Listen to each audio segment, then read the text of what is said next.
PCOS में मासिक चक्र यानी मंथली साइकिल या पीरियड्स को कैसे ट्रैक करें। नमस्कार, मैं डॉक्टर मोनिका कर्मा आयुर्वेदा से आज फिर से स्वागत है।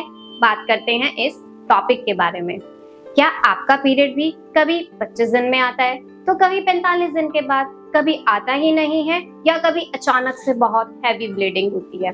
अगर आप पीसीओएस से जूझ रही हैं तो ये बहुत आम बात है, लेकिन इस इरेगुलरिटी के बीच खुद को समझना और अपने मासिक चक्र को यानी मंथली साइकिल को ट्रैक करना बेहद जरूरी है, क्योंकि इससे आपको समझ आता है कि आपकी बॉडी कैसे रिस्पॉन्ड करती है। यह खासकर तब जरूरी है जब आप कंसीव करना चाहती हैं या लाइफस्टाइल चेंज ट्राई कर रही हैं। इसलिए वो पीरियड्स को ट्रैक करने के कुछ आसान टिप्स बताऊंगी। पहला, पीरियड कैलेंडर या ऐप को इस्तेमाल करें, जिसमें आप date, number of days, length of menstrual cycle, quality of menstrual fluid जैसे कलर, अमाउंट, क्लॉट्स एक्सेट्रा सब कुछ रिकॉर्ड कर सकती हैं।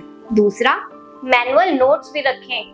अगर आप डिजिटल नहीं हैं तो एक डायरी को मेंटेन रखें। हर महीने उसमें पीरियड की तारीख, फ्लो, फटीग, ब्रेस्ट सोरनेस या पेन और मूड स्विंग जैसे सिम्टम्स को नोट कर सकते हैं। तीसरा, शरीर के सिम्टम्स पर ध्यान दें, जैसे कमर दर्द, मूड स्विंग्स, सेंसिटिव ब्रेस्ट, जिन्हें पीएमएस सिम्टम्स भी कहा जाता है।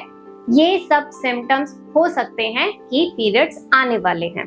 और चौथा, अगर आप फैमिली प्लानिंग कर रही हैं तो ओव्यूलेशन स्टेप्स का इस्तेमाल करें। देखिए, पीसीओएस में मासिक चक्र को ट्रैक करना खुद को समझने का पहला कदम है।